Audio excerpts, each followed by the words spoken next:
Hello and welcome to a very special episode of the Brave Room. I am your host, Amirul, and with me today we have... As usual. Your audio cut out for a bit there, but that's Kit. She's right here. Oh, okay. I'll have you know today's episode is being recorded under some special circumstances because I'm actually on vacation right now. Uh-huh. And this 5-star resort by the beach looks an awful lot like my bedroom.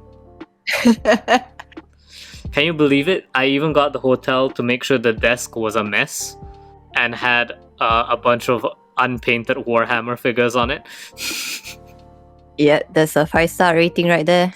That is a most 5-star of 5-star ratings. Now, quick life up. How you doing, Kit? How you doing? How am I doing? At present, I'm trying to slog my way through the Great Ace Attorney Chronicles because, like, at the very least, 3 people on my feed are playing it, and I've muted everything because I don't want to be spoiled. Yeah, no, it's spoilers for an Ace Attorney game. That's wild. Hey, let me ask you something. Does Great Ace Attorney want to be played? I believe to a degree, yes. That's nice. That must be nice when a game wants to be played. Over the weekend, so my sister finally got a laptop that has more than 2 megabytes of RAM. Mm-hmm. So she wants a game that my brother and I can play together with her, Okay. And so after narrowing down the list of candidates, because my brother and I have very different tastes in games, you see, we settled on Destiny 2. Uh-huh. So that game is not as bad as I first thought it was. The fact that they've since changed the prologue for the game to be the prologue from Destiny 1 made it way better. Prologue for Destiny 1 is actually pretty freaking good. Now, we hit a point where you are supposed to go to the hub world. This is the end of the tutorial, I guess. So you're supposed to go to the hub world for the next part of the quest. I head over there and it says, you can't go there. It's full. Uh-huh. But the game tells me you need to go there. That's how you get to the next part of the story so that you can unlock, the fun parts of the game. But the game is also the one telling me, no, but you also can't go there because it's full. At which point, now I'm a fairly social person. Okay. I've tried to talk to a lot of people in my time. I've pretty much figured out when you should take the hint that a girl doesn't want you to talk to them anymore. Now, Destiny 2 is doing a pretty good impression of those girls right now, is what I'm saying. So a special shout out to Destiny 2 for literally not allowing me to have fun. Like, I had just started warming up to the game, and then it goes, nah, but you can't play though. Okay. Tragic. Bungie, hello. Can you do us a solid here? Like, just load another instance. Warframe does it all the time. Why is everyone locked into the same instance? Freaking Final Fantasy XIV with the free trial up to Heavensward does it like that. So yeah, that's my gripe.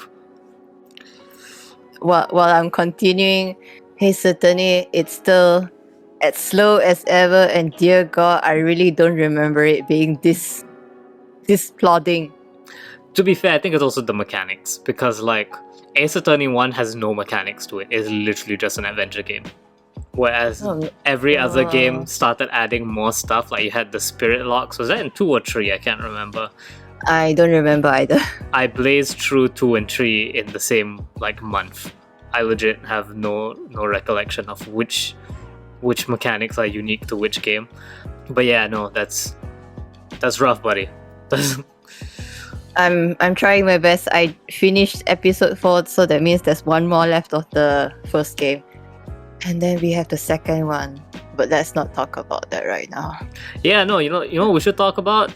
So, the internet exploded recently. Uh-huh. Because there was news of a new Spiderman trailer. Uh-huh. which isn't the sequel to the greatest Spider-Man movie, Into the Spider-Verse. Yes, exactly. Now, here's the thing, right? I like Spider-Man as a character. I think I even played a bit of Miles Morales on the PS5, the Insomniac Spider-Man. That's a pretty good game. I do not like the MCU Spider-Man. And that is the whole crux of this episode. It's going to be... fighting words. If you go take a time machine, I used to love the MCU. I thought it was the most clever ever. And what happened? It just never ended. Like, Iron Man 1 is one of my favorite movies. I think that's a damn near perfect movie. And then I vaguely remember seeing it come out and I was like, oh, okay, it's Iron Man.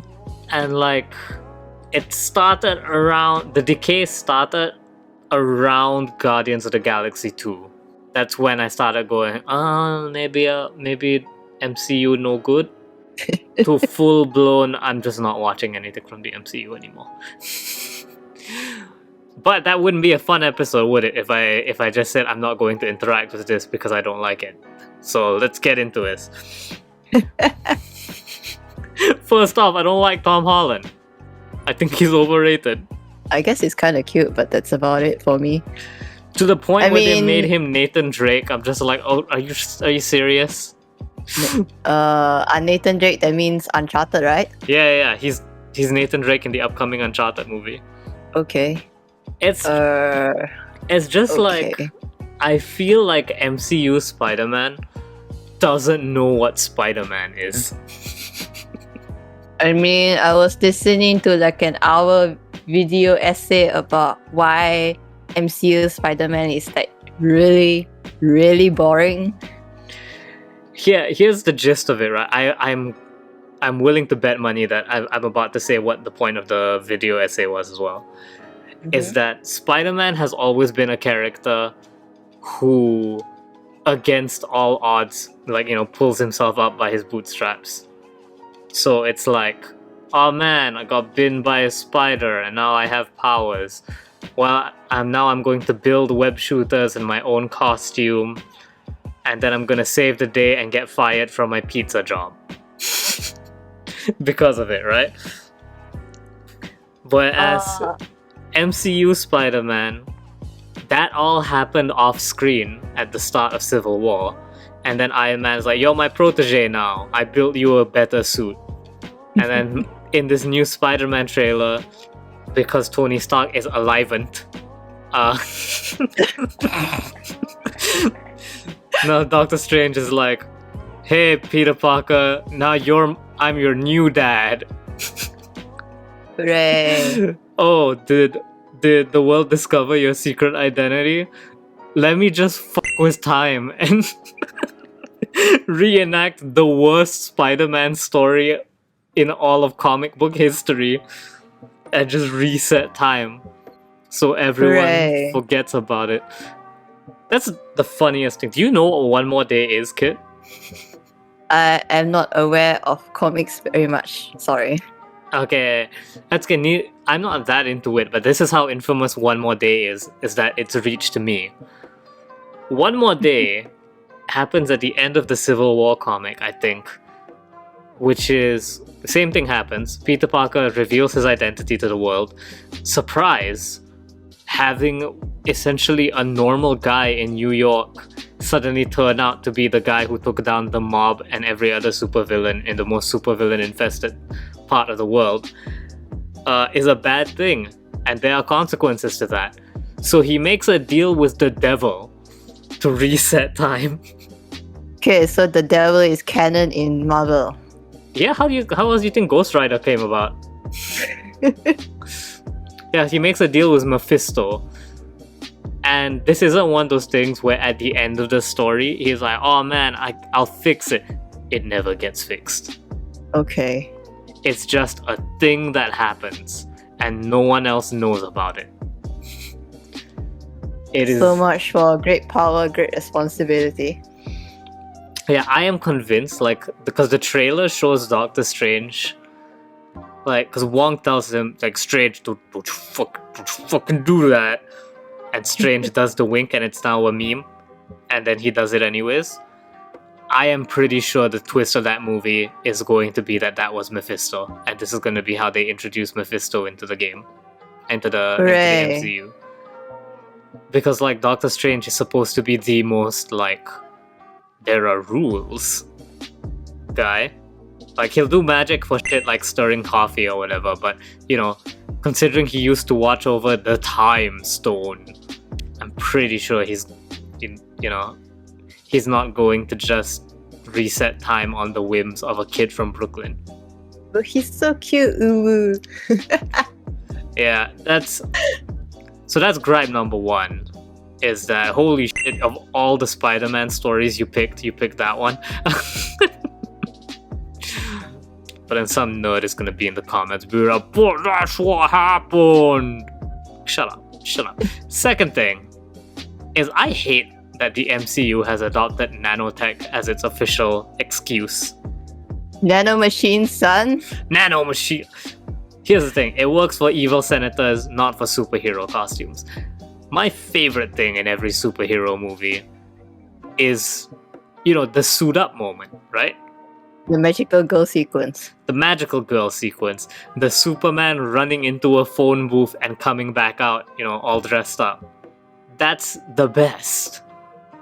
But now the MCU has decided, nah, we're just gonna have nanosuit costumes appear over you. Like, it's so lame. There's that one shot in the movie, in the trailer of, like, you know, Peter Parker. He literally does the pose and then immediately turns into Spider-Man. I'm just like, that's so lame. That's not Spider-Man. That's Kamen Rider knockoff. That's not even Kamen Rider has a henshin sequence. So that's hence the knockoff. Mm-hmm. Heck, even Spiderman, Emissary of Hell, has a henshin sequence. My hatred of Spider-Man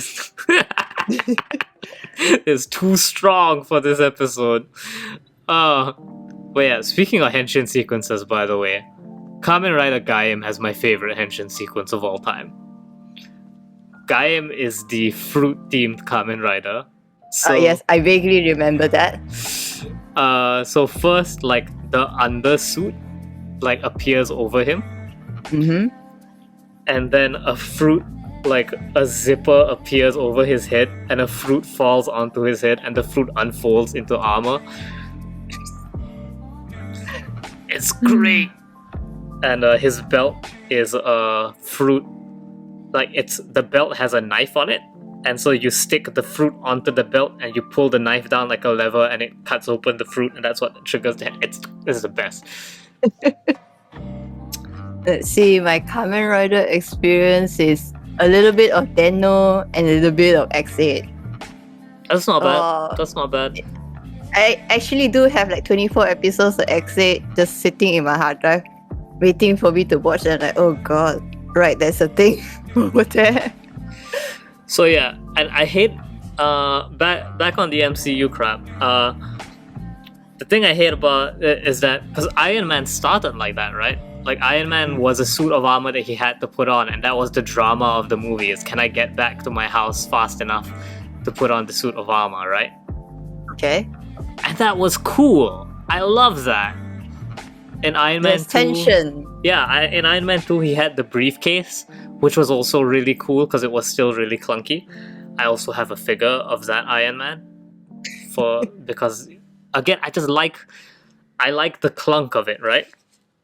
Mm-hmm. And then in Iron Man 3 he had the whole like, they were like funnels essentially that he could that would fly to him, and I thought, okay, that's still kind of cool because it happened in the movie where someone could intercept part of the armor, and I was like, okay, that's. But then by Infinity War, it was just straight up, oh no, it just appears over me now. Convenience. The worst part is that they also changed how the design of the suit to make it more sleek and body fitting, and I hate it so much. I like how clunky Iron Man's armor is. He is a robot. Iron Man is a robot. You see, this clunk is what makes me like Pacific Rim, you know? Yeah. Oh god. Side tangent. The opening sequence of Pacific Rim is the greatest 5 minutes of cinema I've ever seen. I've rewatched the movie at least 5 times. And I willingly went to the cinema for it. That kind of tells you how much I really liked it. Like, each time I think, like, when I'm not watching Pacific Rim, I'm like, Pacific Rim wasn't that great. Its plot was kind of dumb or whatever. And then Cherno Alpha does an elbow drop on a kaiju, and I'm just like, oh god, this movie is great. I guess we're not going to bother about the sequels and stuff. What sequel? There was no sequel to Pacific Rim. We don't talk. See, let that be a lesson to anyone who says I don't like anything. It's so yeah, and then like to see the fact that even though Tony Stark is alive and Spider-Man is still doing the same thing, it's just like, ugh. And then what's this? Point number 3 on this rant is the fact that they're cashing in on the Sam Raimi hype. Because, surprise. His name is very vaguely familiar, but I'm not so sure. He did Spider-Man 1, 2, and 3. Okay. AKA the peak of Spider-Man fiction. The Maguire ones. Yeah, the Tobey Maguire Spider-Mans. Like, that was a whole thing in the trailer that they showed. They got Alfred Molina, is his name, as Doc Ock again, and they showed, like, the Green Goblin's bombs and stuff. And I hate that they're being integrated into the MCU. I like them as their own thing. I liked it when movies weren't homework, because now people are like, oh no, you have to watch these movies to get... otherwise, it's no wonder you didn't like Infinity War. You didn't watch Far From Home or whatever. Oh yeah, I remember that. It's the main reason why I never bothered to watch the MCU movies, because there were just too many. I just watched Black Panther and that was about it. So it's just like, the worst part is, the first Spider-Man suit in the MCU, I really like that one. That was literally just Spider-Man. Like, it was just Spider-Man's costume. And then because Tony Stark made the costume, it had movable eyes. Ah. And I love that. I freaking love that. Alas, rip to that. Yeah, and then they replaced it with like the Iron Spider bullshit, which was literally just a metal texture. But yeah, no, the MCU is just, it's incredible. Like, it will start with a cool idea and then just scrub it away. It's just incredibly bloated. Yeah, bloated is another word I'd use to describe it as well. It's just like, I mean, we already have people from the comics say, oh my god, you need to read specific issues here, and here. Now, you need to do that again for the movies. Yeah. Not for me. Yeah. And then, let's face it, MCU humor isn't funny. It's not been funny for a while. Oh, I mean, I haven't watched so many. It's so long, so... It's literally just like trying to make fun of itself, but because Mickey Mouse has a gun to their heads, they can't make fun of it too much. It's like, yeah... It's just not great. It's... Like, that was the most annoying... And then you can tell how formulaic it is.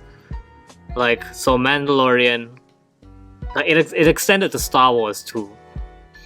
Mandalorian was like, oh, I have a cute mascot character. And so now Loki is like, I need to have a cute mascot character too. Look, isn't it weird how Crocodile Loki suddenly became so popular? This wasn't planned at all, but it has its own hashtag on Twitter. And if you type it, you get a little Crocodile Loki emoji next to it. Oh, how serendipitous. You guys really like Crocodile Loki, huh? Definitely. But yeah, no. somehow, like, it's kind of weird to me how the mascot characters can get so popular, but every time the Pokemon company tries to make something on the scale of Pikachu, the thing that became like, arguably as popular as Pikachu was a Pikachu knockoff. Yeah, I was gonna say, like, Mimikyu. I love Mimikyu so much. It's... Because that's the thing, right? It's honest.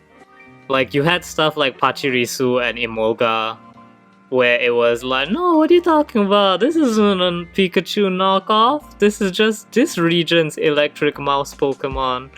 And then you have Mimikyu, which is just like, this is an eldritch horror, but it wants to be loved, so it put on a Pikachu hat. It is so cute, that's the problem. Yeah, and because of that, it's adorable, right? Because everyone's like, oh, you just want to be Pikachu. And it turns out Mimikyu is amazing in the meta. Holy shit. Yeah. And now Pikachu is even more loved. Mimikyu is even more loved. My favorite thing that they did is, without ever formally announcing it, you know, they have the Pikachu parades, right? Where they have a bunch of Pikachu's mascot costumes come out. Some of them will have a random Mimikyu in there. No announcement whatsoever. Like, there wasn't like a big ceremony to welcome the new Mimikyu mascot costume or anything. Someone just took a video like, wait, the one from back left, that's a Mimikyu. It's great. It's great. I love Mimikyu. That's legit. Like, I think it's probably like, it's in my top 5 favorite Pokemon. Honestly, same though. It's the moment I saw it, like, okay, I need one ASAP. Yeah, I think, didn't the Pokemon company make a life-size Mimikyu plush? That one, I'm not too sure, but it's not like life-size Mimikyu isn't that big. It's that big Yeah, anyways. that's why they would have made it. I want one for that reason. It's the life-size Mimikyu.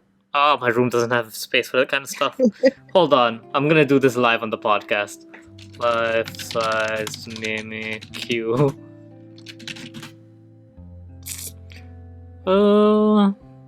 It has a bendable neck. Yeah, it exists!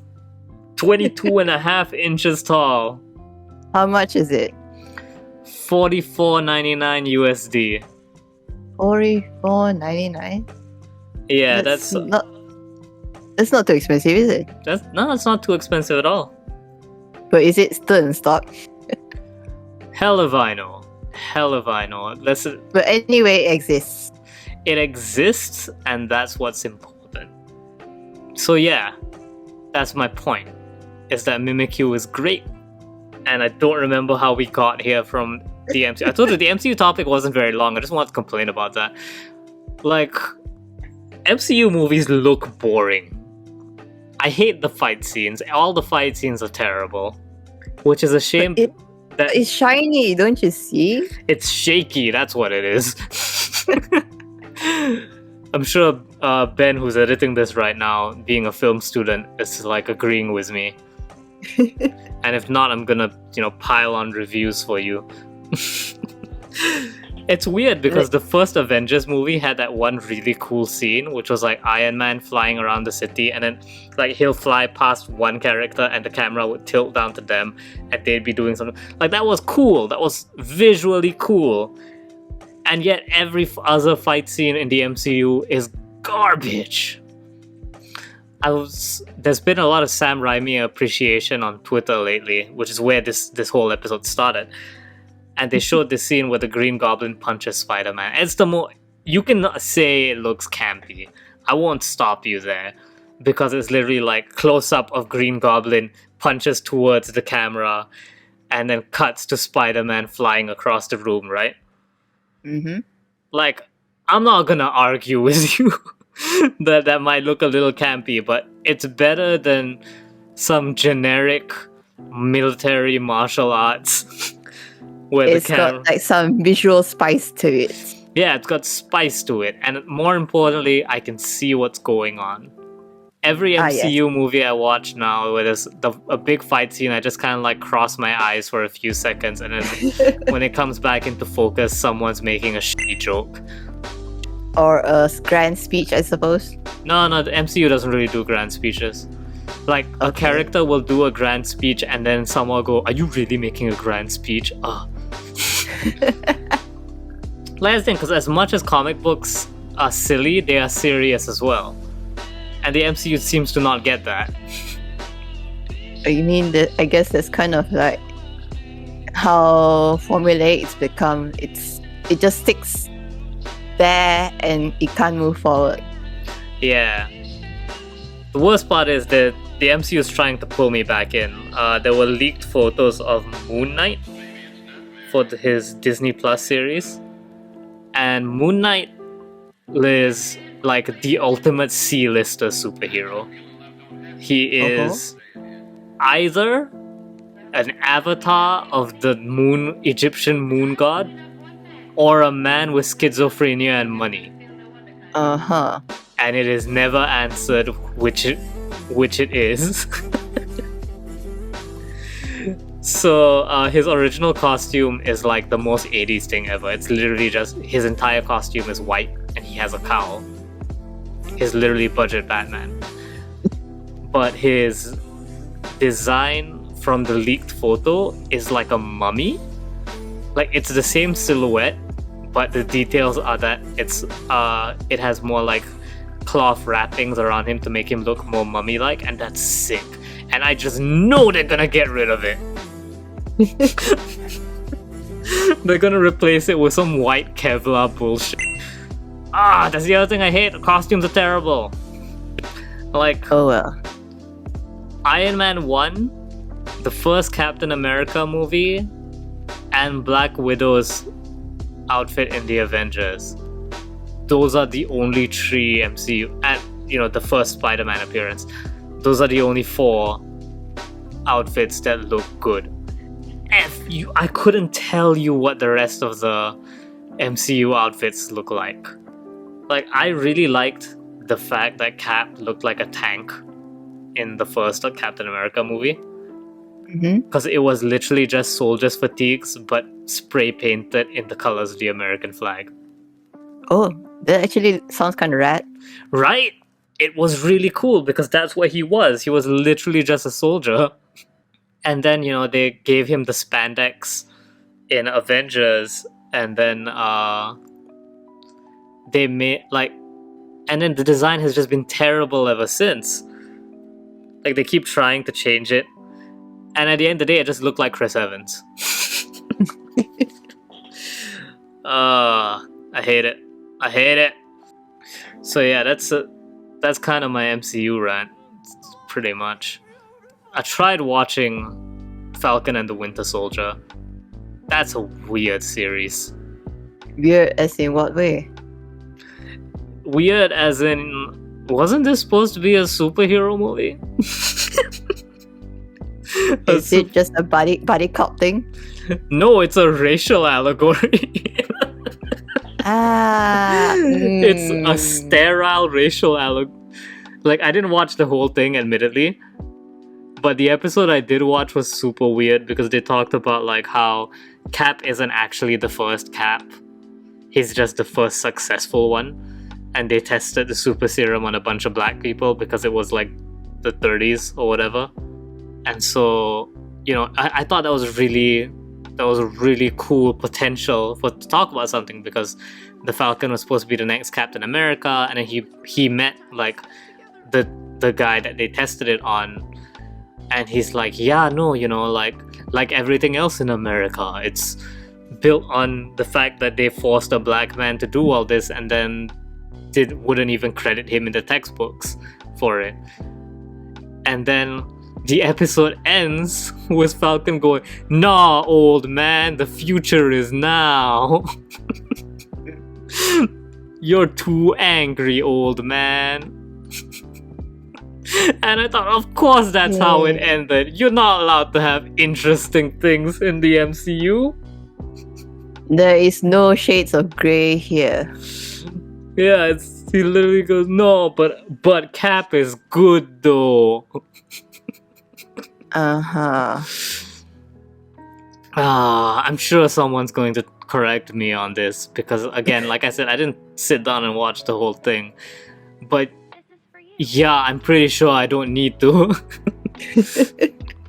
I don't think the remaining episodes of that series are going to be him U-turning and talking back about the nuance of the fact America is a shithole country that treats half its population, its entire non-white population, like garbage, actually.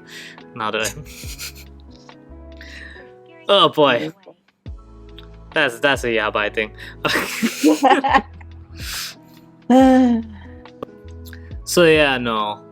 And just like, I don't know. I really like I like it when Spider-Man isn't trying to sell me something else. Like, Spider-Man as a cross... I guess no. I like Marvel vs. Capcom, though. Marvel vs. Capcom was great. Infinite, not so much. You know what they did with Infinite? Was Marvel vs. Capcom Infinite? What happened? So, a while after the game came out, it was revealed that Disney had rules for how they could market Marvel vs. Capcom Infinite. Uh-huh. And part of the rules was that they weren't allowed to show Disney-owned characters being defeated by Capcom characters. Uh-huh. And it had a less cartoony art style because everyone needed to look like their MCU counterparts. Ah, yes. And what is having a unique visual style, huh? Yeah, because you look at Marvel vs. Capcom 3, that game is gorgeous! Holy shit, you didn't think a game that both contained Virgil and Arthur in it could look that good. But yeah, Marvel vs. Capcom Infinite was not great. That game looked like garbage, which is a shame because it has Monster Hunter in it. And Monster Hunter is one of the coolest like fighting game characters I've ever seen. I was just thinking of the Phoenix Wright thing. Oh, Phoenix Wright, dude. Okay, this episode's going all over the place. But Phoenix Wright in Marvel vs. Capcom 3 was amazing. Do you know how that character works? I only vaguely heard of it. You have to play him like a Phoenix Wright game. So he has different stances. So he starts in investigation mode, and he has an attack that he can do. He has 3 folders over his meter bar, sorry. And you can press special and light, medium, or heavy. And he will look for evidence. So what you're supposed to do is you're supposed to like knock down your opponent or keep them busy so that Phoenix can investigate, and if you get the right evidence, the folder will light up. It is random if you get the right evidence or not, completely by chance. Then he can enter investigation mode. I think it's like down special, I can't remember.